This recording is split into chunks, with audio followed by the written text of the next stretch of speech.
দর্শক, গ্রিক পুরাণের ট্রয় নগরী ধ্বংস হয়েছিল বাইরের কোনো শক্তিশালী শত্রুর সরাসরি আক্রমণে নয়, বরং উপহারের মোড়কে শহরের ভেতরে ঢুকে পড়া একটি কাঠের ঘোড়ার কারণে। বাংলাদেশের বর্তমান রাজনীতিতেও কি ঠিক এমনই এক ট্রোজান হর্স বা কাঠের ঘোড়ার প্রবেশ ঘটেছে? সদ্য সমাপ্ত ত্রয়োদশ জাতীয় সংসদ নির্বাচনের পর যখন সবাই ভাবছিল রাজনৈতিক মাঠ আপাতত শান্ত, ঠিক তখনই ভেতর থেকে নিজেদের আসল রূপ দেখাতে শুরু করেছে জাতীয় নাগরিক পার্টি বা এনসিপি। যে বাংলাদেশ জামাতে ইসলামীর সুসংগঠিত কাঁধে ভর করে এনসিপি আজ ক্ষমতার স্বাদ পেয়েছে, সেই জামাতকেই এখন তারা রাজনৈতিকভাবে নিশ্চিহ্ন করার এক গভীর মিশনে নেমেছে। কিন্তু এবার আর বোকার স্বর্গে বাস করছে না জামাত। আসন্ন সিটি কর্পোরেশন নির্বাচনকে কেন্দ্র করে এনসিপিকে সরাসরি লাল কার্ড দেখিয়ে দিয়েছে তারা। আজ আমরা নিখুঁত তথ্য ও প্রমাণের ভিত্তিতে বিশ্লেষণ করব কিভাবে বিএনপির এক ভয়ঙ্কর রাজনৈতিক ব্লুপ্রিন্টের অংশ হয়ে এনসিপি জামায়াতের দুর্গে ভেতর থেকে আঘাত হানছে। 12ই ফেব্রুয়ারির সেই কাল রাতে আসলে কি ঘটেছিল? কেনই বা তারেক রহমান ক্ষমতায় আসার মাত্র 15 দিনের মাথায় এনসিপি নেতার পাহাড়সম দুর্নীতির ফাইল গায়েব হয়ে গেল? খবরের পেছনের আসল রাজনৈতিক থ্রিলারটি আজ উন্মোচিত হবে। আসন্ন সিটি কর্পোরেশন নির্বাচনকে কেন্দ্র করে দেশের 5টি অত্যন্ত গুরুত্বপূর্ণ মেগা সিটি রংপুর, খুলনা, রাজশাহী এবং ঢাকা উত্তর ও দক্ষিণের দিকে এখন তীক্ষ্ণ দৃষ্টি পড়েছে দেশের প্রধান রাজনৈতিক দলগুলোর। স্থানীয় সরকার আইন অনুযায়ী এই নির্বাচনগুলো সরাসরি দলীয় প্রতীকে এবং দলীয় ব্যানারে অনুষ্ঠিত হয়। তাই এই 5টি মেগা সিটিকে জামাতে ইসলামী ঐতিহাসিকভাবেই নিজেদের দুর্ভেদ্য রাজনৈতিক ঘাঁটি হিসেবে বিবেচনা করে এবং এখানে তারা নিজেদের একক প্রার্থী দিতে বদ্ধপরিকর। কিন্তু এখানেই সবচেয়ে বড় রাজনৈতিক বাঘাটি বসিয়েছে জাতীয় নির্বাচনে জামাতের কাঁধে ভর করে সংসদে যাওয়া দল এনসিপি।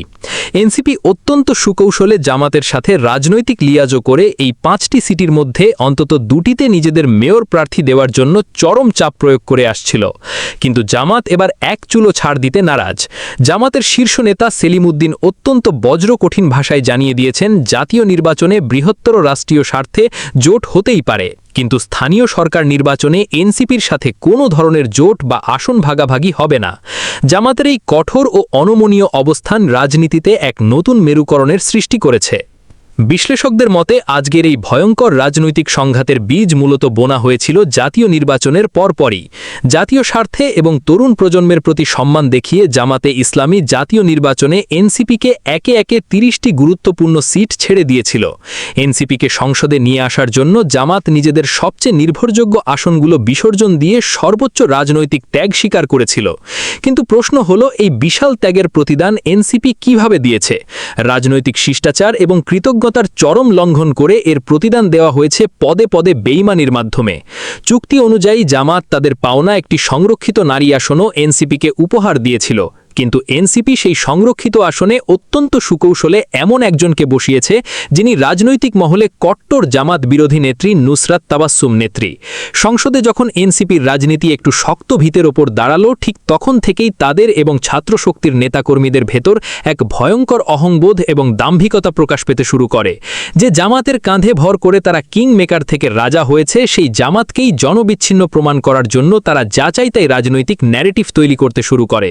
জামাত ব্যর্থ, জামাত সংসদে কথা বলতে পারে না, এমন সব ধোঁয়া তুলে এনসিপি মূলত একটি সাইকোলজিক্যাল ওয়ারফেয়ার বা মনস্তাত্ত্বিক যুদ্ধ শুরু করে। তাদের মূল লক্ষ্য ছিল সুকৌশলে জামাত শিবির থেকে লোকবল এবং তরুণ কর্মীদের ভাগিয়ে নেওয়া। এই মনস্তাত্ত্বিক যুদ্ধের চরম পর্যায়টি দেশবাসী দেখেছে যখন সাবেক আমির মাওলানা মতিউর রহমানের ছেলেকে এনসিপিতে আনুষ্ঠানিকভাবে যোগদান করানো হয়। এর মাধ্যমে তারা মূলত দেশবাসীকে এবং তৃণমূল কর্মীদের এই বার্তা দিতে চেয়েছিল যে জামাতের শীর্ষ নেতৃত্বের ঘর ভাঙতে শুরু করেছে। সিটি নির্বাচন ঘনিয়ে আসার সাথে সাথে এনসিপির এই দাম্ভিকতা সব সীমা অতিক্রম করে।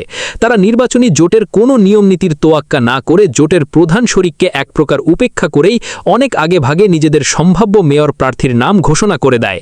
তারা ভেবেছিল এই ফাঁকা বুলি শুনিয়ে তারা জামাতকে ব্ল্যাকমেইল করবে এবং মনস্তাত্ত্বিক চাপ সৃষ্টি করে কয়েকটি সিটি কর্পোরেশন নিজেদের পকেটে পুরে নেবে। এনসিপি হয়তো ভুলে গিয়েছিল যে বাংলাদেশের রাজনীতিতে জামাতে ইসলামী অনেক পুরানো, সুসংগঠিত এবং পোড়া খাওয়া একটি খেলোয়াড়। পাওয়ার। এনসিপি নিজেও খুব ভালো করে জানে জামাতের সলিড রিজার্ভ ভোট ব্যাংক ছাড়া তারা আসলেই একটি ভোটশূন্য খালি কলসি ছাড়া আর কিছুই নয়। এনসিপির এই অকালপক্ষ অহংবোধকে জামাত আক্ষরিক অর্থেই 2 পয়সারও মূল্যায়ন করেনি। এনসিপির পাতা রাজনৈতিক ফাঁদে পা না দিয়ে জামাত অত্যন্ত সুকৌশলে স্থানীয় নির্বাচনে স্বাধীনভাবে বা আলাদা নির্বাচন করার ঘোষণা দিয়েছে। চমকের এখানেই শেষ নয়, এনসিপিকে রীতিমতো হতবাক করে দিয়ে তারা ঢাকা দক্ষিণের মতো সবচেয়ে গুরুত্বপূর্ণ সিটিতে ডাকসু বিজয়ী তরুণ নেতা সাদিক কায়েমকে নিজেদের হেভিওয়েট প্রার্থী হিসেবে ঘোষণা করেছে। বিশ্লেষকরা বলছেন জামাত এখানে একটি দুর্দান্ত পলিটিক্যাল গেম খেলেছে। এনসিপি এখন জনসম্মুখে কোনোভাবেই জামাতকে দোষারোপ করতে পারবে না যে জামাত জোট ভেঙেছে, কারণ অহংবোধের জায়গা থেকে জোটের নিয়ম অমান্য করে এনসিপি প্রথমে আলাদা প্রার্থী ঘোষণা করেছিল। তাই জামাতের এই পাল্টা ঘোষণাকে কাউন্টার করার মতো কোনো নৈতিক ন্যারেটিভ এখন আর এনসিপির হাতে অবশিষ্ট নেই। এই পুরো রাজনৈতিক থ্রিলারের সবচেয়ে ভয়ঙ্কর দিকটি সম্প্রতি উন্মোচন করেছেন প্রখ্যাত রাজনীতি বিশ্লেষক মোতাহের হোসেন। তার গভীর বিশ্লেষণ অনুযায়ী এনসিপি মূলত কোনো স্বাধীন বা আদর্শিক রাজনৈতিক দল নয়, তারা হলো একটি নিখুঁত ট্রোজান হর্স যা জামায়াতের ভেতরে ঢুকিয়ে দিয়েছে বর্তমান ক্ষমতাসীন দল বিএনপি। বিএনপি অত্যন্ত সুকৌশলে এনসিপিকে একটি ফাঁদ হিসেবে জামায়াত জোটে পাঠিয়েছিল। এর মূল লক্ষ্য ছিল দুটি। প্রথমত, জামায়াত জোটের যে একটি শক্তিশালী ইসলামিক আইডেন্টিটি ছিল সেটিকে সেকিউলার লেবাসধারীদের দিয়ে নষ্ট করে দেওয়া। দ্বিতীয়ত, চরমনাই পীরের দলের সাথে জামায়াতের ঐক্য বিনষ্ট করে একটি স্থায়ী রাজনৈতিক সংঘাত তৈরি করা। এর পেছনে রয়েছে এনসিপি এবং বিএনপির হাইকমান্ডের এক গোপন এবং গভীর আঁতাত। যদি এই গোপন আঁতাত নাই থাকত তবে বর্তমান প্রধানমন্ত্রী তারেক রহমান ক্ষমতা গ্রহণের পরপরই কেন এনসিপির শীর্ষ নেতাদের নামে থাকা সমস্ত দুর্নীতির পাহাড়সম অভিযোগ জাদুর মতো গায়েব হয়ে যায়? তথ্য ঘাটলে দেখা যায় তারেক রহমান ক্ষমতা গ্রহণের মাত্র 15 দিনের মাথায় এনসিপি নেতা আসিফ মাহমুদের এপিএস অর্থাৎ ব্যক্তিগত সহকারীর নামে থাকা দুর্নীতির সুনির্দিষ্ট অভিযোগগুলো রাতারাতি আইনি প্রক্রিয়া থেকে খারিজ হয়ে যায়। এটি কি নিছক কোনো কাকতালীয় আইনি ঘটনা? মোটেও নয়। বিশ্লেষকদের মতে এটিই হলো বিএনপির সাথে এনসিপির সেই গোপন চুক্তির সবচেয়ে বড় পুরস্কার। মোতাহের হোসেন আরও এক ভয়ঙ্কর তথ্য সামনে এনেছেন। তিনি জানান এনসিপি মূলত বিএনপি ছক অনুযায়ী কাজ করেই এই ত্রয়োদশ জাতীয় নির্বাচনকে বৈধতা দিয়েছে। যখন 12 ফেব্রুয়ারি রাতে নির্বাচন নিয়ে সারা দেশে চরম উত্তেজনা বিরাজ করছিল, যখন ব্যাপক কারচুপির অভিযোগে জামায়াতে ইসলামী এবং মাওলানা মামুনুল হক রাজপথে দুর্বার গণ আন্দোলনের চূড়ান্ত প্রস্তুতি নিচ্ছিলেন, ঠিক তখনই এনসিপি নেতা নাহিদ ইসলাম হঠাৎ করে ঘোষণা দেন যে এনসিপি সংসদে যাবে এবং শপথ নেবে।